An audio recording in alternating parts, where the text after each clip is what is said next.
We are born free, and we will die free. The time in between, though, that's complicated. In that time, governments, institutions, and our egos will limit our ability to find true freedom in this life. These are real stories of real people overcoming the odds, persevering in justice, and unlocking their potential. Welcome to Finding Freedom. Here's your host, John Odermatt.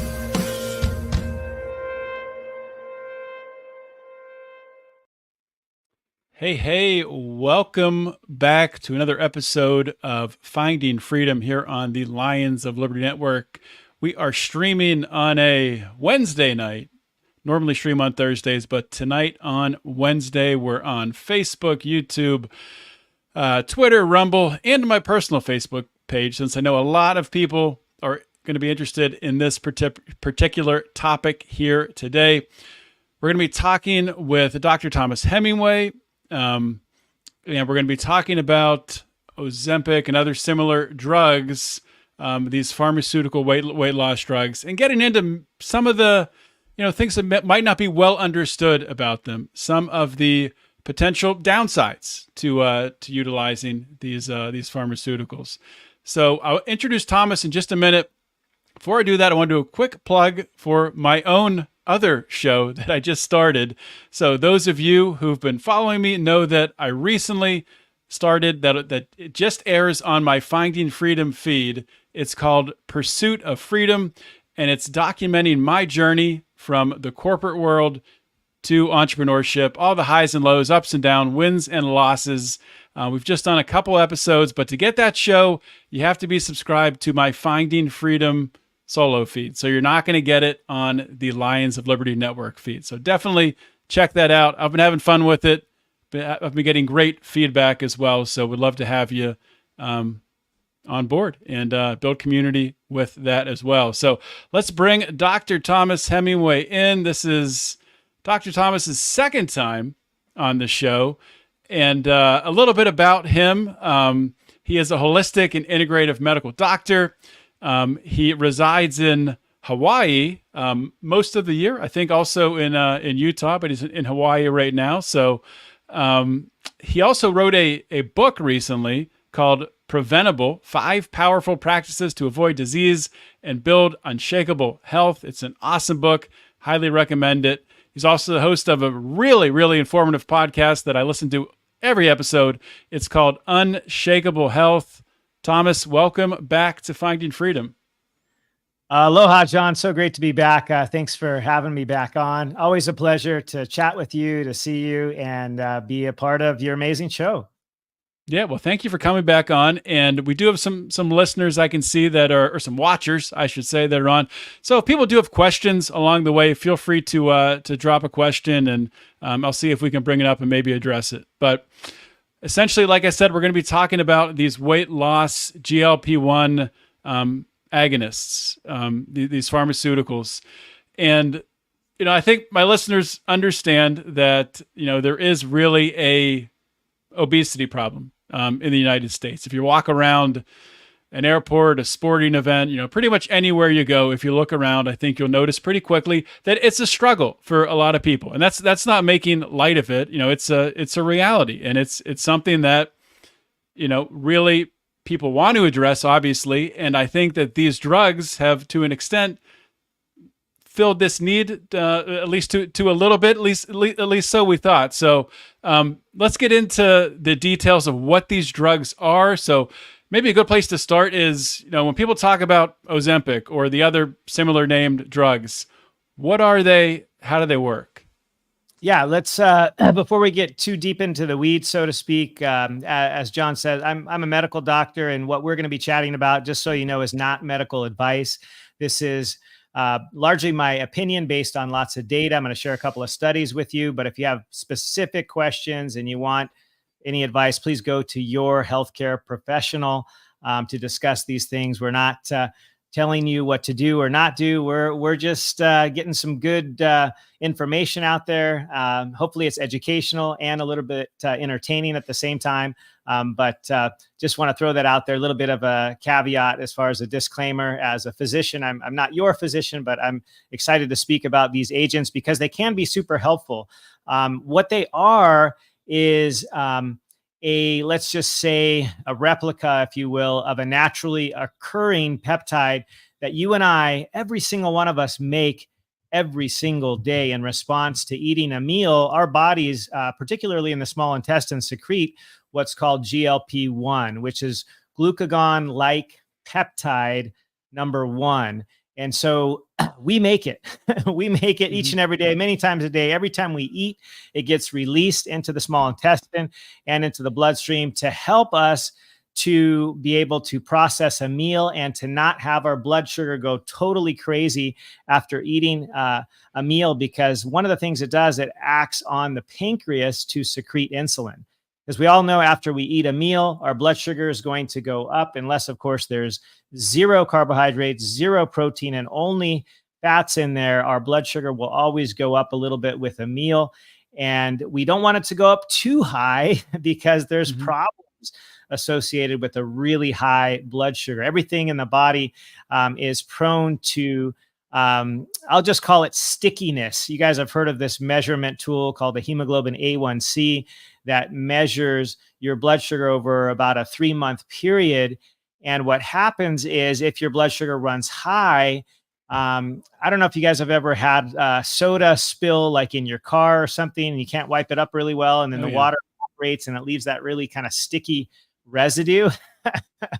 Well, that's kind of what happens when your blood sugar stays high over a long period of time. Everything gets really sticky inside the blood vessels and can be causing what we call inflammation. So your body wants to counteract that by getting the blood sugar down after a meal. And one of the ways it does it is by making its own and secreting it glucagon-like peptide number 1, GLP-1, meaning it's an agonist. It goes to the receptor, it activates it, goes to the pancreas, as I mentioned, secretes insulin. It also does a couple other things. It also makes your stomach kind of delay in the emptying. So the food kind of stays there a little bit longer and the stomach churns around. So it delays what we call gastric emptying.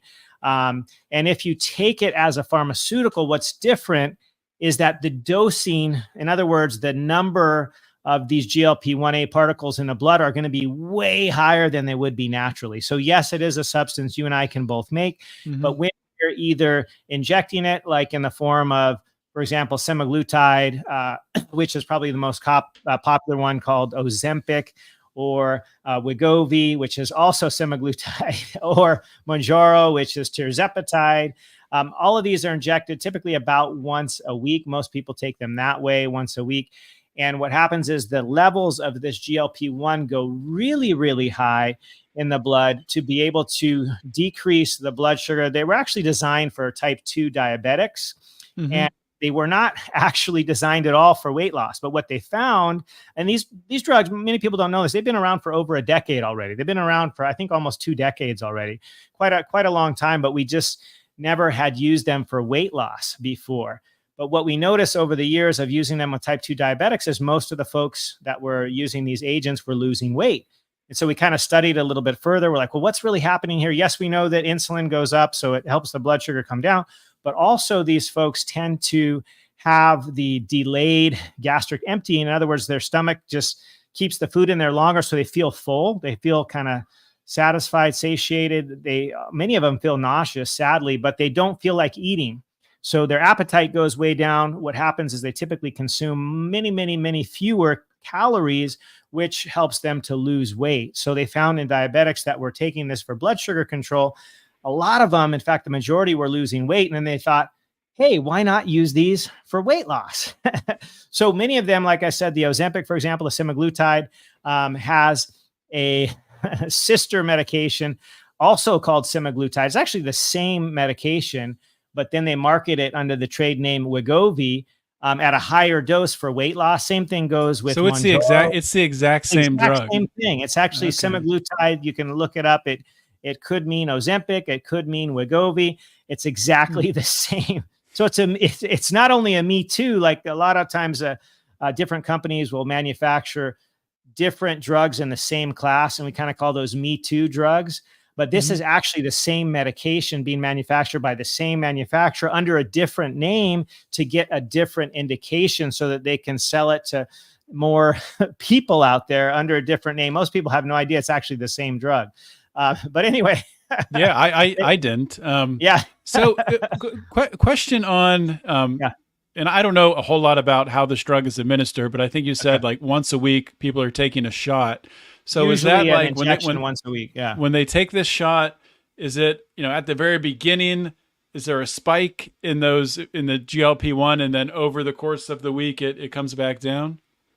Yeah. So, I mean, there is it's more of a depot or a slower release type of thing, which is the reason why you only need to take it about once a week, generally speaking. Most of these agents, like OZEMPIC, Mounjaro, they are usually prescribed once a week because they stick around. And the reason why, and I didn't mention this because I didn't want to get too deep into the weeds, but what's different about these synthetic, if you will, the pharmaceutical, is that they typically administer it with a blocker of the enzyme that breaks down GLP-1. And so when they are giving themselves this medication, usually in the form of injection, it's also being administered with an antagonist to the enzyme which breaks down GLP-1. So it actually sticks around longer. So it's actually not just the GLP-1 that they're getting in this injection, but they're typically also getting a antagonist, if you will, to the enzyme that breaks down GLP-1. So both the GLP-1 that they're injecting, which is huge doses compared to what's naturally occurring in the body, plus what the body's making already, sticks around longer, doesn't get degraded. And so in that sense, that those levels stay up a lot longer than you would think, because in the body, you only release a small amount. It's typically associated with a meal. The levels of GLP-1 then go down, and then they go up again with the next meal. That's kind of the way it's supposed to happen. But when you take these medications, your GLP-1A is up for a long, long time. And that's why many people who take them, they feel nauseous all the time. I've had many patients take them over the years, and one of their biggest complaints is that they just don't feel quite right, settled in their stomach. They feel a little bit nauseated. They never have a lot of appetite. So hence, they're eating less calories, and they tend to lose significant weight. In 1 year's time, most of them are losing close to 10, even up to 20% of their body weight over the course of the year. So if you weigh 200 pounds, I mean, you're easily losing 20 pounds on these agents. So maybe even up to 40 pounds. So it's a pretty significant weight loss. The part that we'll get into, I'm sure, that I'm not a big fan of is with this weight loss is not just preferentially what you would like to lose, which is the fat or the adipose tissue. But many of these folks, in fact, up to 50% of the weight loss can be lost muscle. And that's where I see as the big challenge with these agents is that you're losing not only some of the adipose tissue or some of the fat, but a lot of times a lot of muscle gets lost along with it, which is actually making things worse with respect to their metabolism and keeping the weight off over time. Yeah, that's the scary part. I mean, because muscle is so important for aging, right? For keeping our metabolism up as we get older. And I do want to circle back, just put a tag here to come back to talk about the gut health side of it, because I know I've heard you say before, all health begins in the gut. So we're going to circle back to that and how Ozempic and these drugs impact the gut. But to drill down on that muscle, because there's people out there who say that people who are taking Ozempic for many months, they get an Ozempic face. Kind of just like the skin looks like it just kind of hangs in a different way. And this, from my knowledge, seems like it is a real thing. It is a real side effect.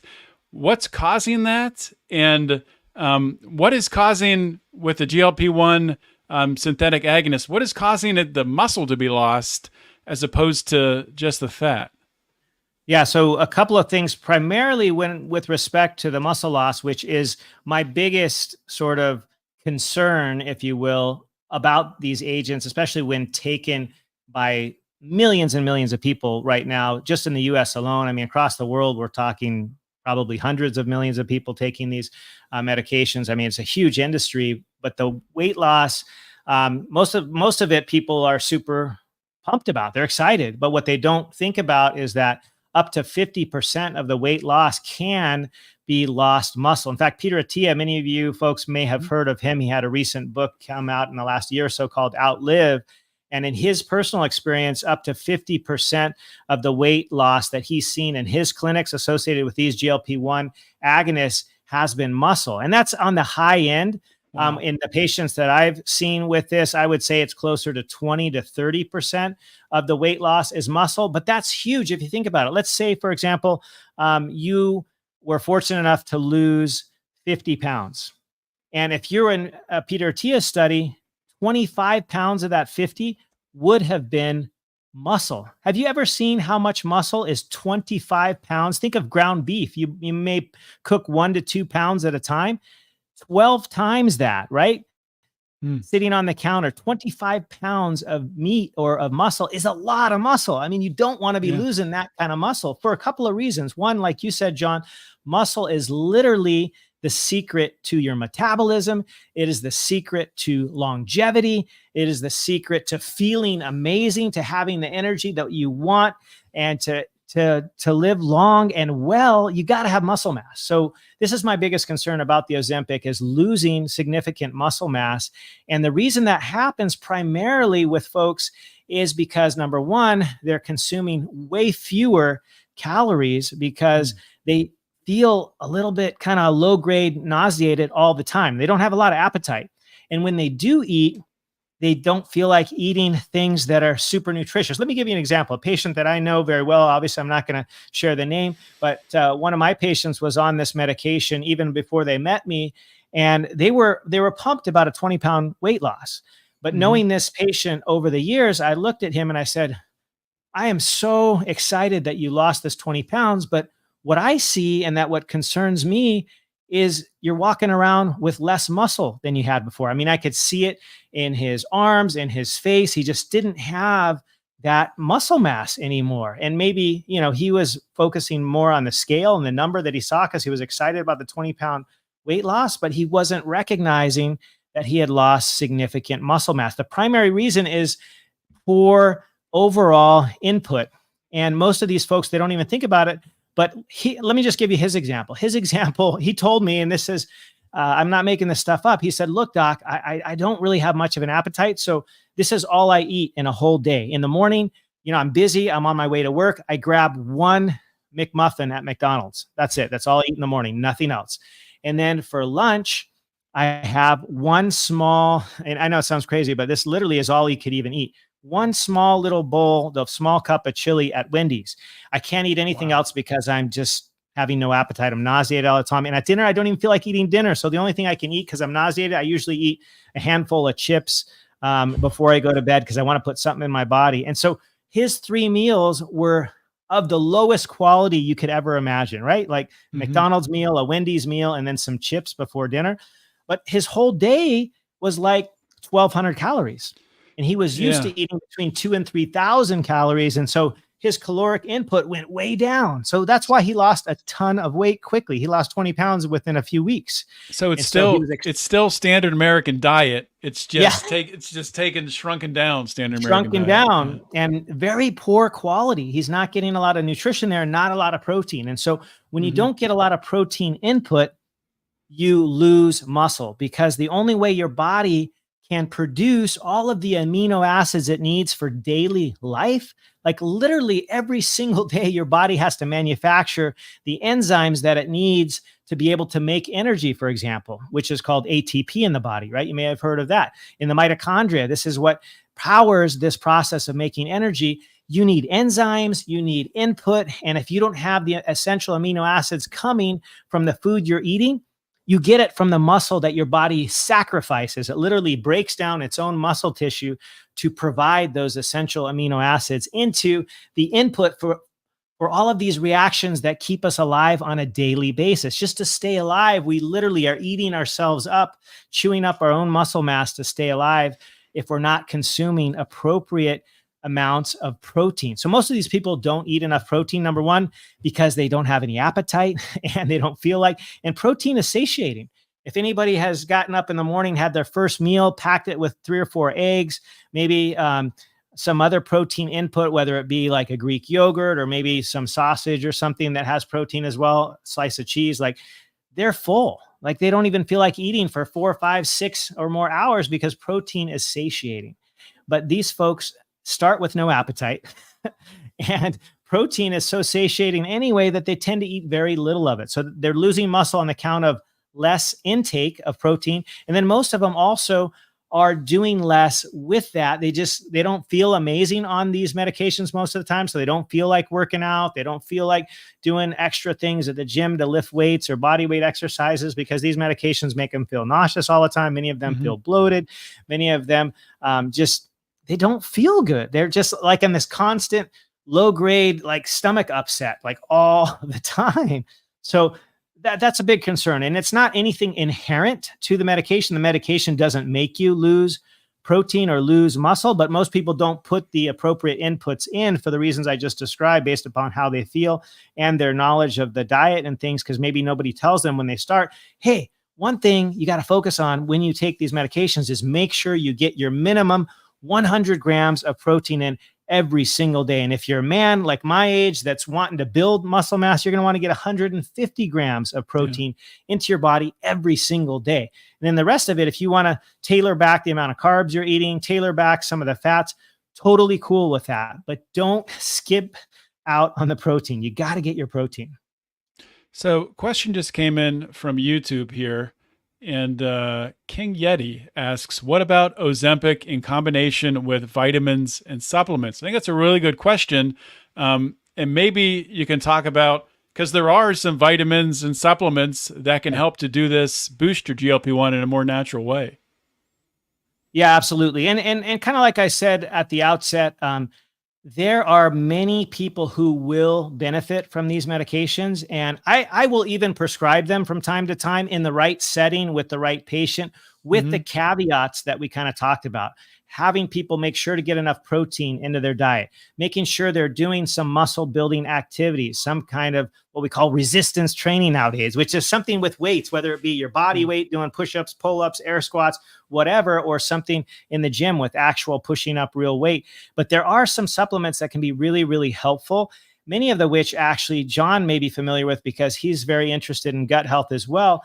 There are some supplements that will not only improve your own gut health, but they can improve your secretion and production of GLP-1. One of those is berberine. Berberine is amazing for not only gut health, but also improving your own GLP-1 secretion. Also, it's good for maintaining a good, even blood sugar. Another of these is green tea extract or green tea. Has some properties that are really enhancing the secretion of GLP-1. Another is anything that has a good quantity of fiber in it, because when you increase the fiber in your diet, whether it be from just eating lots more vegetables than you used to eat, or fresh fruits, vegetables, anything that's a fibrous type of vegetable. My favorite is like Brussels sprouts, artichokes. These kinds of things have a bunch of fiber. What happens there is they feed the gut. When the gut breaks down the fiber, it produces what's called short chain fatty acids, or SCFA, some people call them, SCFA, short chain fatty acids. These bacteria make the short chain fatty acids out of the fiber that you're feeding. And think of the fiber as partly feeding the gut bacteria, because you can't really digest it in a way that gives you nutrients from the fiber per se. But it actually is food for the bacteria that live in your gut. And there's more bacteria in your gut than there are human cells in your body, like 30 to 60 trillion. I mean, it's a huge number. And so they need the proper nutrition, and it's primarily found in fiber and fibrous foods, like the so-called prebiotics that have a bunch of fiber in them, like I just described. So when you do that and the gut gets the fiber, it breaks it down. It makes what's called a short chain fatty acid. Those smaller particles feed the cells of the GI tract, these so-called enterohepatocytes, the cells that make up the lining of the gut, as well as other cells there that will use these short chain fatty acids as kind of a fuel for them. So they're kind of feeding your own cells. It's this really cool symbiotic relationship. So these cells, these enterocytes, are feeding on the short chain fatty acids that your gut bacteria made, And in turn, they produce more of the GLP-1. So they can actually produce natural GLP-1 in sequence with the help of the gut bacteria that you're feeding with those fibrous vegetables, or if you add fiber to your diet through other ancillary ways, like a supplement, like John and I both take a supplement that has fiber in it that enhances the health of our gut, that can feed those gut bacteria. So many ways of getting your gut healthy also help your body produce more of its own natural GLP-1. So yes, there are things you can add into the diet that will support you better when you take these medications like Ozempic, Mounjaro. I would say the main thing too to focus on besides gut health would be to make sure you're getting adequate protein and getting that intake between 100 and 150 grams per day, and doing some resistance training exercise. Those would be my key essentials if you were to be on one of these medications, because they do help many people, especially if you have type 2 diabetes. They actually work really well. The problem is, and John can let me know if you want to talk about this, the problem is over the long term, if you quit these medications, most of the weight usually comes back. And that's the issue that bums me out for a couple of reasons. But have any of your viewers or folks been interested to find out why that happens? Yeah, let's definitely get into that, because I mean, I've talked a lot on this show about, sort of this pharmaceutical model that really there is an incentive for these pharmaceutical companies to have repeated sales, to have a drug that you're on forever. So, I mean, literally this is the way they lose weight. If they get off it, they gain weight back, and they're probably in a worse place than they were before they did it, unfortunately. So it's just, before we get into that though, one thing that is just so, it's interesting, and I think it's really sad that the state of our healthcare in the United States, where we do have doctors who are prescribing this.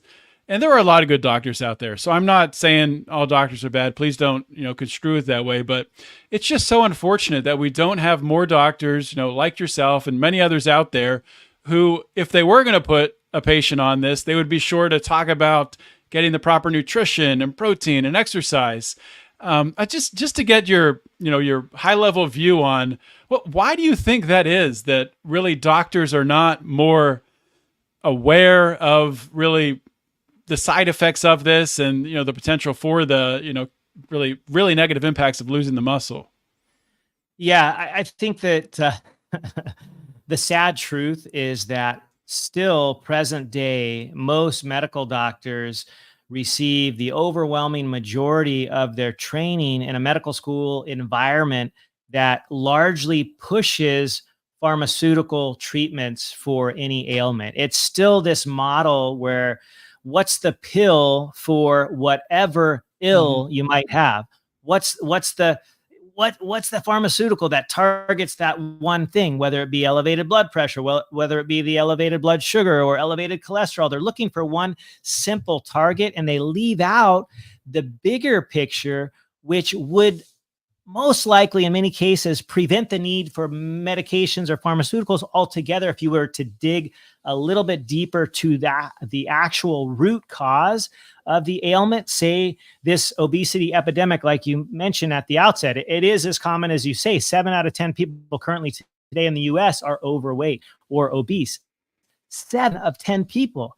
If that's not an epidemic, I don't know what is. It's so pervasive and it bums me out. I mean, it's just, it pains me to see this getting worse and worse and worse every single year. Yet we are producing more and more pharmaceuticals, more and more very specific targeted medical therapeutics or pharmaceutical agents or drugs that target specific things along this pathway, yet it's not helping our health at all. And the main reason for it is we're missing the big picture. We're missing the true cause of obesity is inflammation related to 5 key factors, one of which is the diet that you are, putting into your body every single day. We just don't pay attention to that. And doctors, bless their hearts, they're well trained in what they know. They're very smart and bright, but they don't get a lot of nutritional training in their medical school. Like some get none. It's crazy to even say that, but some Wow. literally get zero nutritional training in their medical school. Most have an average between 2 and 4 hours, but it's really, really low, as well as training in sort of the preventative care with respect to things like lifestyle medicine, which includes your diet, right? Your movement or exercise, your sleep, your stress, and how you manage and optimize stress in your life, your gut health. Most of them get zero training in gut health. I mean, it's crazy how little training doctors get in sort of the preventative measures that could actually preclude or prevent most of the common ailments. Right now, today, John, 7 out of 10 of the leading causes of death worldwide, not just in the US, are almost entirely preventable, right? Take heart disease, leading cause of death, women and men worldwide. Yet we have amazing treatments for heart disease in the US. Our incidence is going up and up and up, and more people die each and every year from heart disease than ever before. It's still the number one killer. Still present And day, despite it seems like all the interventions mainstream available. medicine is giving the old advice that they've been giving for the past 20 years. You know, watch your sodium, avoid red meat. They're not talking about sugar. They're not talking about, those types of things. They're not talking about movement and building muscle. It's just crazy. I mean, how far behind modern medicine is than, what's on the cutting edge, what's being innovated from a preventative standpoint. Yeah, typically 2 decades behind is kind of the usual lag, if you will, with respect to the latest and greatest current medical research, and the implementation through mainstream medicine takes about 20 years to get that into the curriculum, if you will. Things like gut health eventually will be in the curriculum for medical schools, but not yet. Things like we were talking about a minute ago, increasing your protein, increasing your weight bearing or resistance training exercise, because your muscle is the key to not only your metabolism today, but to your longevity tomorrow. Nobody's talking about that in medical school. They will. There's actually a bunch of data on that. There's a bunch of data on gut health, but it takes a while. So these doctors, though, very much well-meaning, and they're doing the best they can, but they're listening to the wrong sources, if you will, which primarily are based in pharmaceutical treatments, because I hate to say it, and I don't want to be controversial, but pharmaceutical companies largely support medical education. That's just the way it is. Big food, big pharma, they're the ones paying for medical education across the US. They're the ones involved in policy making, as we all know. And so it's very difficult to get into the training of medical professionals, anything outside of that. I hate to call it a norm, but just outside of that rhetoric, if you will, that involves primarily the symptom-based treatment, where somebody has a thing, whether it be high blood pressure or high cholesterol or elevated blood sugar. They're not looking at what's causing those symptoms, if you will. They're just looking at what's the simple, easy button to treat it. Oh, you have elevated blood pressure? Let's give you something to increase your insulin. Blood sugar? Let's go for insulin. Blood pressure? Let's go for something that targets a certain type of relaxation of an artery there that we can give them. Pharmaceutically, they're not thinking about other things. Like exercise is probably the best medication known to man. And if we could put exercise in a pill, it would be the biggest blockbuster drug of all times. Like, hands down, if you could put exercise into a pill, but it's never going to happen. Right now, I've been told. I think that's what a lot of people think Ozempic is. I think they think it's exercise in a pill. That's or in a shot. Except you get no benefit from the part that exercise gives you, which would be increasing muscle mass, increasing your what's called brain-derived neurotrophic factor, which actually helps with your brain, not only alertness in present day, but preventing dementia in the future. For example, many people have heard of the term type 3 diabetes, which is sort of analogous to dementia or the neurocognitive ailments, because that's one of the leading causes of death and morbidity in the US nowadays are the dementias. And they are primarily preventable through increasing your exercise, weight training, improving your diet, getting better, more quality, and for most of us, longer sleep, shooting for 7 to 8 quality hours of sleep per night. These kind of very simple things that we can do on a daily basis would literally change the course of not only modern day medicine, but our own personal histories without the need for spending trillions of dollars in pharmaceuticals. Yet It's not necessarily the quick fix, easy button that most doctors access through the pharmaceuticals. It's just not. But it is available. It is cheap and less expensive, and it's doable. It just takes a little bit of knowledge, number one, and then what are some simple action steps you can incorporate into your daily life, and we can certainly talk about that. Yeah, we talked about dementia there. If we could just drill down there for just a minute. It does seem like dementia is on the rise across the board. I'm just curious, what do you think? You talked about, how some ways to prevent it with exercise and diet, but are there other factors, other variables, maybe environmental things that have there been any studies done with, maybe certain pharmaceuticals that are taken, statins or otherwise, that, could, be a precursor to dementia? Yeah, dementia is one of these things that we're missing the mark in a lot of respects. We've been targeting this protein many people have heard about called amyloid, beta amyloid protein, for decades now, because on pathological slides 50 years ago, when we first discovered what we thought was the cause of Alzheimer's dementia, for example, we saw increased prevalence of these plaques in the brain, primarily composed of what's called beta amyloid.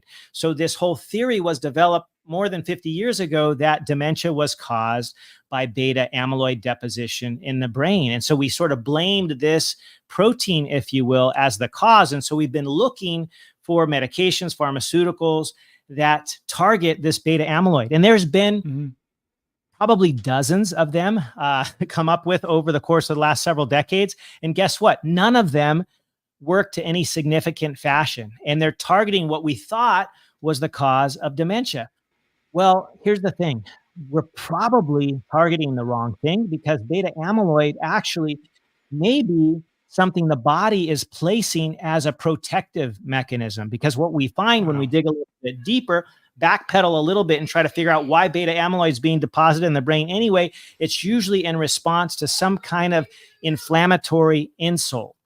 And what I mean by that is, in the brain, just like anywhere else in the body, we are prone to a process called chronic inflammation. This is not what happens when you stub your toe and it gets a little red and painful. That's acute inflammation, which is a good thing. It helps your body heal. It helps get rid of illness and bacteria, viruses. If you're sick, that's the good kind of inflammation. Acute inflammation. Chronic inflammation is what's happening every single day, day in, day out, 365 days a year. It's kind of this slow, kind of smoldering fire, if you will, that never gets put out. And it causes in the brain the deposition of beta amyloid protein. And so what we're missing the whole point. We're attributing the cause of dementia to this beta amyloid protein, which actually doesn't appear to really be causal, because every drug that's targeted this has never really been significantly helpful, useful, or even shown to have significant benefit, despite billions of dollars being spent in both the development of these medications and so on. And I think the reason is we're missing the mark. We're not going deep enough to what's the real cause of dementia, which I believe is chronic inflammation. And if we were to target the chronic inflammation that's happening on the level of the brain, we could really prevent this dementia in the first place. And in fact, most cases, there's a big study, and I think some of your viewers and listeners may be familiar with it. It came out in the medical journal called JAMA, which is Journal of the American Medical Association, in the neurology section of this. Just a few months ago, this big article came out, and it was written, I had it pulled up here, and Hendricks is the name of the guy that wrote it. And he was finding that there's evidence of early precursors to dementia in the brain of so-called healthy individuals as early as their 30s. So I passed my 30s 20 years ago. I'm into my 50s now, and I'm really hoping I don't have any dementia brewing there. But one of the things that he found correlated with the presence of what he calls early cognitive impairment, which is kind of like a precursor to dementia, is a low grade level of inflammation in the body. It correlated quite well. So it's kind of preliminary. We can't say it's causal at this point as of yet, but he found a significant correlation between inflammatory marker, or a marker of inflammation called CRP, which is C-reactive protein, in the levels of people's blood. As they followed them over time, those that had elevated CRP in the blood were more prone to getting dementia later in life. So this I thought was super interesting because we can measure this really easy. This measure, you can go ask your doctor about it. Hey, get me a highly sensitive CRP test. Really? And they can get that done. You'll get the result by tomorrow. And that can give you an indication if you have a low level of inflammation going on in your body right now. And that can be a precursor to not only dementia, but to heart disease, Right. other conditions that you may be prone to if you don't change something in your life. So that's a simple test, looks at inflammation. This study that just came out in the JAMA neurology section a few months ago by Hendricks looked at that, and having evidence of sort of early precursors to dementia as early as folks in their 30s, 40s, and 50s, which I think should alarm us a bit, because we've always considered dementia to be a problem of the elderly, quote unquote, right? 70-year-olds, 80-year-olds, 90-year-olds. Well, there's evidence of this happening much earlier on, and it could be prevented potentially if we look at natural ways to decrease inflammation. Like you already mentioned, John, things like improving your sleep, increasing your exercise, weight training, weight resistance, eating foods that are anti-inflammatory, for example. We could go into a couple other things, but I think we're missing the mark with respect to dementia and what's really causing it.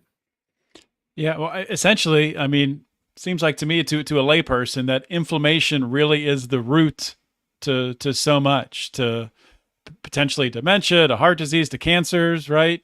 Yeah. And a lot of that is rooted in the gut, right? That's where this is coming from. So I guess we'll just close with this, kind of wrap everything together. You know, Ozempic negatively impacting the gut potentially.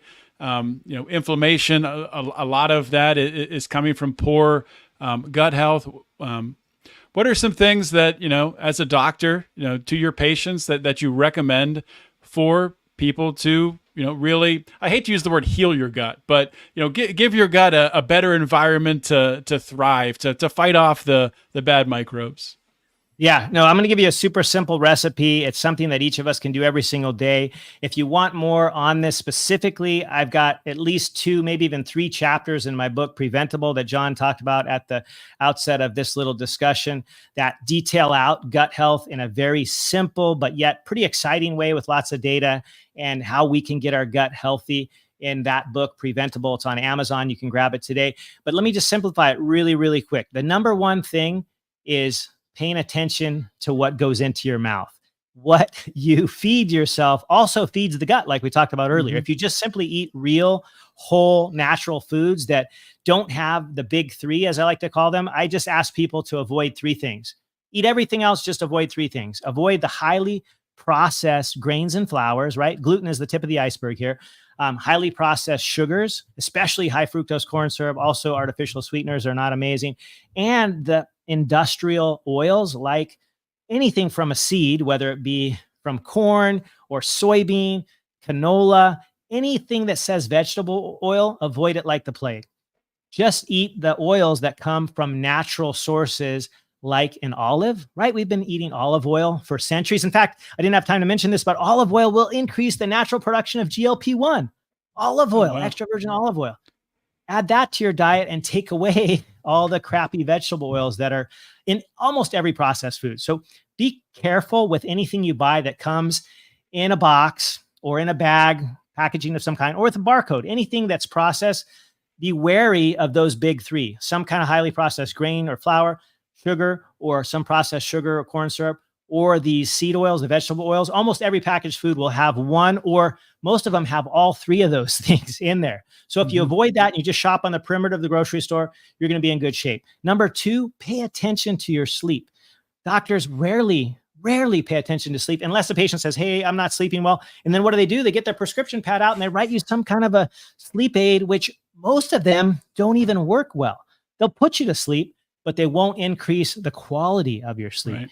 You're looking for quality in your sleep because you want to get into those deeper phases, stage 3 and stage 4 sleep, where it's actually really restful. Your brain goes into this amazing period where it flushes out all the toxins, including beta amyloid. And that only happens effectively when you are sleeping. It's the only time that happens. So if you're not sleeping, your chances of dementia are going through the roof. And this caught my attention because as a guy who has been a physician for over 20 years, I often have to work at night. And so I don't get good quality sleep. And so when that happens to me, I make it a special point to go into a dark room after my shift, put in my earplugs, put on my cheesy eye cover that my kids make fun of, and I try to get as quality of sleep as I can after being up all night, because one night, as little as one night of decreased sleep has been shown to increase your chances of having inflammation in your brain, which could lead to dementia later in life. So pay attention to your sleep. It's simple, it's free, doesn't cost anything. I mean, spend a couple bucks on an eye cover, some earplugs, a fan, or whatever means you need to stay cool. You'd be amazed at how beneficial something simple like that. And then we talked about movement already. Make sure you just move throughout the day. There's a cool study that I loved recently that showed that smaller, shorter bursts of movement, whatever it is, like right now, I'm standing as we're podcasting here. I can do a little air squat, just moving around. If you move your body for 3 to 10 minutes every hour, it's actually going to be more beneficial than moving it 30 minutes all at once. Super interesting. So many of us say, I don't have time for 30 minutes of exercise. If you just set your little timer on your watch to beep every 1 hour, and you spend some time between, I would just say 3 and 5 minutes of moving your body, like put on your favorite song on the radio or on your device or whatever, and just do movement to one song. That's usually around 3 or 4 minutes. And you do that every single hour throughout the day, you're going to be moving your body more than 30 minutes in a day. Or get a standing desk, or do half of the day at a standing desk. And, simple things like that just increase your movement. Pay attention to your sleep. Watch what you're putting into your body. The other thing is just exposure to things that may not be helpful, whether it be through, toxins, if you will, from plastic water bottles. Here, I have my glass water bottle, for example. Try to not use plastic water bottles. Try to not use things that are heavily laden with toxins like pesticides and things like that if you can. So watch those other inputs you may not think about.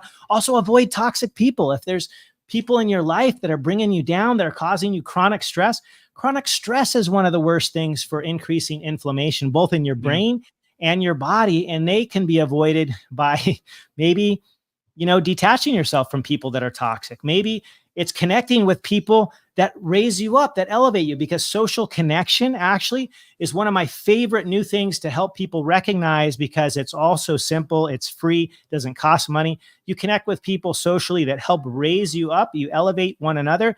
That also decreases inflammation. So I know that was a long-winded answer, but all of those things are simple. They're all free. They're readily available. They're also described in the book. Yeah. They're all described in the book. And also you get into a lot of this on your podcast too. So give a plug for your podcast, for your book, and anything else that you have going on. Yeah. Thanks, John, so much. Yeah. I can easily be found on Instagram, Dr. Thomas Hemingway. That's just Dr. Then my name, Thomas Hemingway. And my website is Dr. Thomas Hemingway, drthomas.hemingway.com, or you can just type in thomashemingway.com. It'll come up. The podcast is called Unshakeable Health. I produce a new episode just about every single week. Usually it comes out on a Thursday. And we talk about exciting stuff like the stuff we talked about here. OZEMPIC, we talked about a few weeks back. We talked about dementia a few weeks before that. Lots of cool topics that people ask me about. I just make a whole podcast on it because I like to serve you. And if you have something you would like to hear about in a podcast, you can message me over on Instagram. You can even email me or jump on over to my website where I have contact stuff over there. I have some courses there that are amazing. And I'm also, which is really exciting for me, I'm also later this summer going to be starting for the first time ever a really cool private one-on-one medical practice where you can work with me individually and I can help you optimize your health and your life, not only avoid disease, but get you into your best health so you can be thriving and not just surviving life. So thanks so much, John. I appreciate you. Yeah. And that's so cool. You're doing that really one-on-one medical practice. I think that's the wave of the future. So very cool to see you jumping on board that. But thanks for coming on the show, Dr. Thomas Hemingway. And check him out, his podcast and his book. We'll see you. Thanks, John. All right, guys, that was the interview with Dr. Thomas Hemingway. Hopefully you enjoyed the content. A lot of information. Probably one of those episodes that you're going to want to go back and maybe listen to again and take some notes. Like Thomas talked about there, him and I do use a lot of the same supplements to address gut health, to address the root cause that we talked about, the root cause of so much that ails the body. As Dr. Thomas often says on his podcast, all health begins in the gut. That's something that I wholeheartedly believe, and I've seen a change in myself and in my own health by addressing my gut health. So if anyone out there has questions, you want to reach out to me, you can get me on Facebook, on Twitter, @John Odermatt, Instagram, @John Odermatt, or send me an email, john@lionsofliberty.com. I'm really grateful that Dr. Thomas Hemingway gave so much time today to do a deep dive on this incredibly important topic.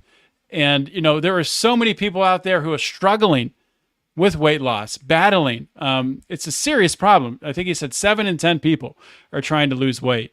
And, this episode was not to shame anybody who is using any of these drugs to try to lose weight, but just to, shine a light and put some, maybe a lens that you haven't seen before in some areas that maybe could benefit you. And as Dr. Thomas talked about at the top, this is not medical advice. None of this is medical advice.